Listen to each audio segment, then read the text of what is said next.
Hi there, folks. Well, the school year is coming to a close. As we enter our last couple of weeks of school, I want to focus our thoughts on fun ways to engage with reading over the summer. As you know, summer means fun in the sun, but it also means fun in the shade, and whether that be under a beach umbrella or under your favorite tree, I hope it includes a great book or two or three.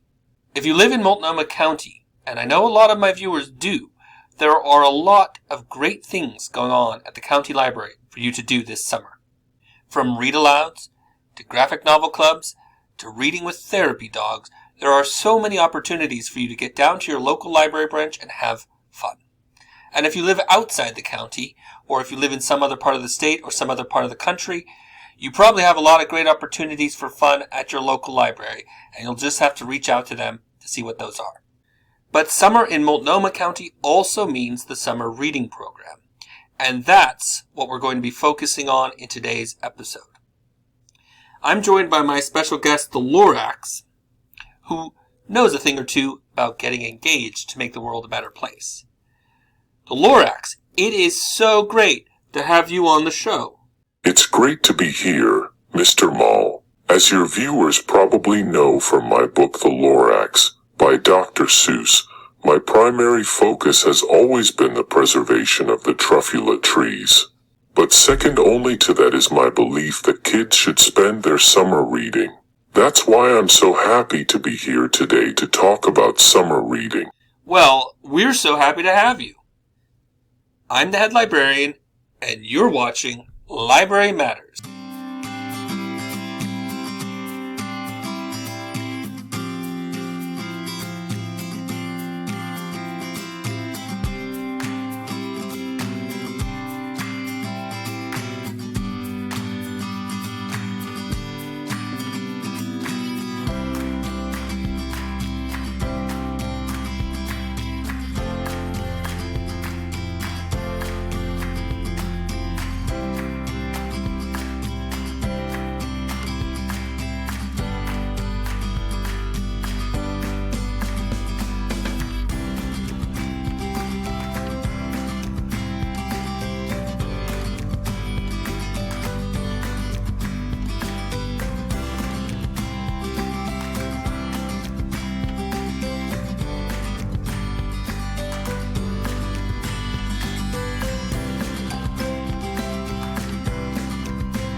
My good friends and poppets. I'm Star E.A. Starcorn, and I'm joined today by the Lorax. The Lorax, welcome to Star E.A. and friends. Today we're going to have what is called a fireside chat. You'll notice the fireplace that is located directly behind us. Fireside chats were invented by former President Franklin Delano Roosevelt. Just a little presidential history for all of you presidential history enthusiasts out there. I'm so excited to be here. The fire adds a cozy touch. These Oregon springs can sometimes be quite chilly. I'm glad you appreciate it. Mel worked really hard on it. Can I ask our studio audience to give Mel a big round of applause?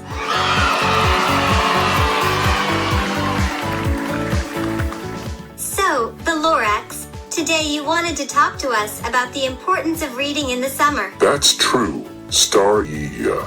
You see, during the school year most kids are expected by their teachers to read. This can sometimes mean that they are expected to read actual books. And it can also sometimes include an expectation to read on reading modules like iReady and Rocket Reading. The problem with this expectation, though, is that a lot of the time when kids read the books their teachers expect them to read, they don't connect with them because they didn't get to choose them. Choice is so important when it comes to connecting with literature and with programs like iReady. Kids are expected to read short texts and then answer questions about the text. That's not really practice for what most adults would consider actually reading. It's more of what I would call test prep, but in the summer. Kids usually get to choose their own books and only read what they want to read. That means if they want to read about baseball players, they can read about baseball players, and if they want to read historical fiction, they can read historical fiction. I know.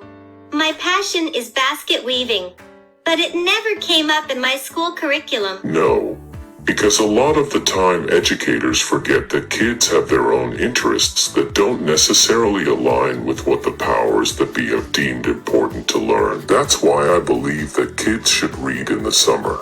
It's the best opportunity that they'll have to get to read what they want, where they want, how they want, and maybe by having the chance and taking it, they finally realize how much fun it is to read and then make the choice to do it of their own accord during the school year. I can tell that you are wise, and I would like to subscribe to your podcast. Available wherever I subscribe to my podcasts. All right. Well, I think we have time for a few questions from our studio audience. What percentage of students choose to never read a book over the summer, and how would you say this affects their summer fun? Some statistics put the number of kids in elementary school who don't read over the summer at nearly 50%.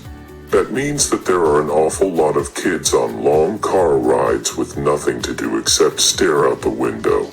And I just think that's really sad. Do we have another question? How much fun is it to sit under a tree on a warm summer's day, gentle breeze cooling your skin, with your favorite book in your hand, with not a care in the world except when the next book in the series is coming out? That's a really good question.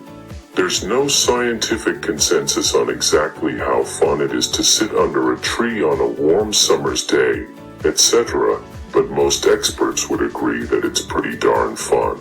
And one thing almost everyone agrees on is that you never have the kind of time to have that kind of fun after you grow up. I think we have time for one more question, which, coincidentally, is the number of guests we have left in our studio audience. I spend a lot of my time in the 100-acre woods, supervising my son Rue while he plays in the sand pit. My question is, if Rue were to be kidnapped and replaced by a piglet, and I mistook the piglet for my Rue and decided to give it a bath, and then Rue was returned later in the day and Rabbit and Pooh said, "Aha!" and the whole mess got sorted out, would it be a good idea to spend some time afterwards enjoying a lovely book together? Absolutely. Spending part of your summer reading with loved ones is about as fun as it gets. And if you're a kid who is trying to get one of your grown-ups to read with you but they say they're too busy, remind them that reading is good for you, at least as good as eating your vegetables, which they're always pressuring you to do. And since you skipped out on eating your carrots last night, you can make up for it by reading together. That's good advice. Well, the Lorax, I can't thank you enough for stopping by to visit. I'd love to offer you some hot cocoa or a s'mores or something, but Mel says it isn't in our budget. So I'm going to have to ask you to leave now. Thank you so much for having me. And don't worry about the s'mores because I had somewhere else to be anyway.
At last, our numbers have reached 4, the number required by ancient lore to convene a council of war. It is true, old Wotherby.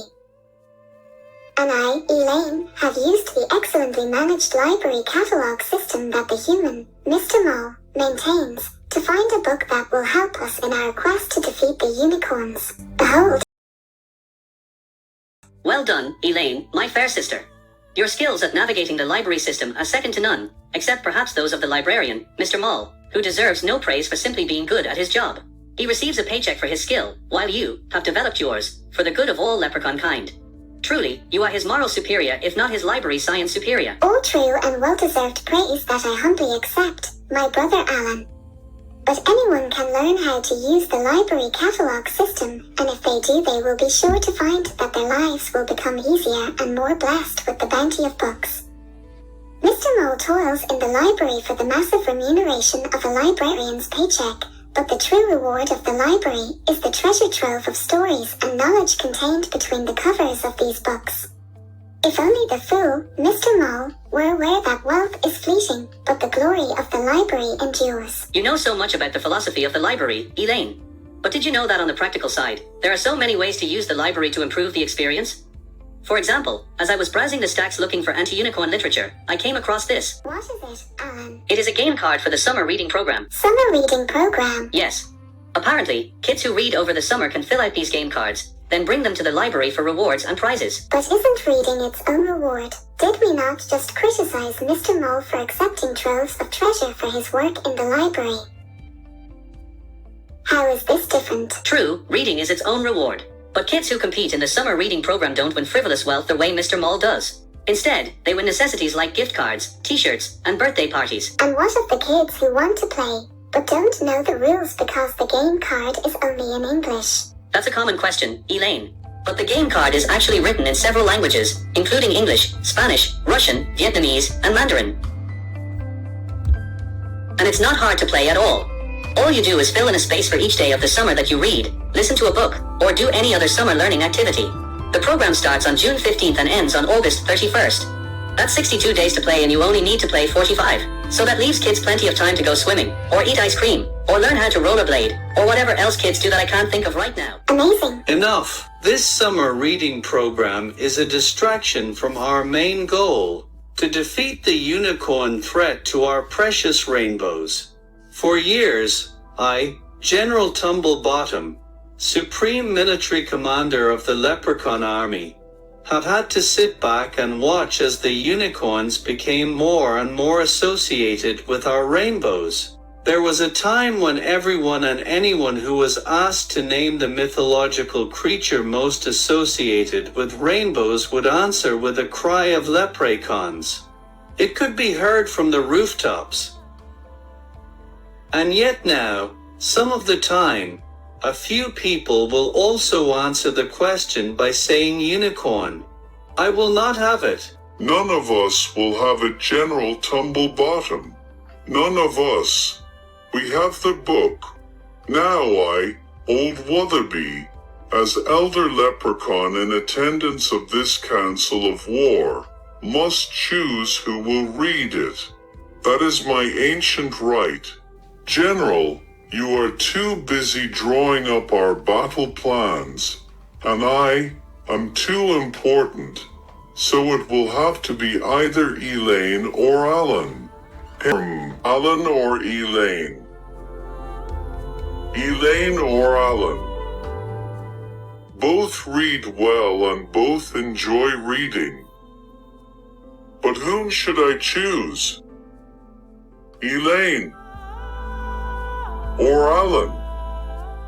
Alan or Elaine? Oh, just pick Elaine, Old Wotherby. Very well. Elaine it is. Elaine, you must read this book, then report back to us what it says. We'll use that information to defeat the unicorns and reclaim our rainbows. To arms. Actually, between the four of us we have 8. I hate wordplay. So you see, Mr. Mole, I can't wait for summer to start because of all the time I'll get to spend playing video games. Days and days and days of video games. Days that will turn into weeks and weeks that will turn into months. So many video games. Quickly, the humans approach. Scatter.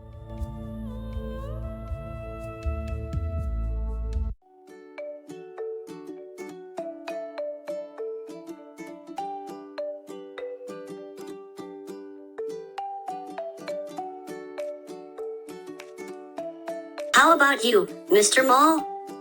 How many weeks of your life will you spend playing video games this summer? Well, PJ, I'm not sure that I'll play any. I think I'll use the time to catch up on my reading. I'll probably do some swimming, maybe eat some ice cream. I might learn how to rollerblade. Me too. You know, PJ, if you think about it, there's a lot of time this summer to do things besides play video games. Maybe you could use some of that time to participate in the summer reading program. I don't even know what that is.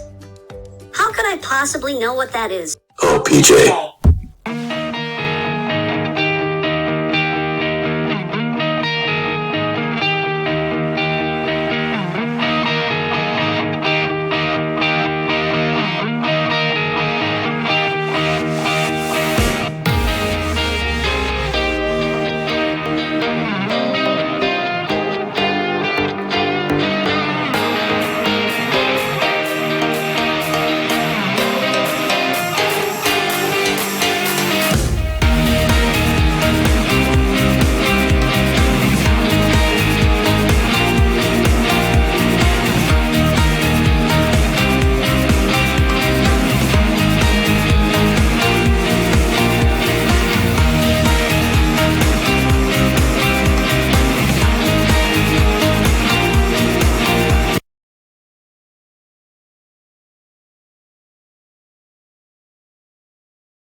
Well, we learned a lot about the summer reading program today, and I hope you enjoyed it.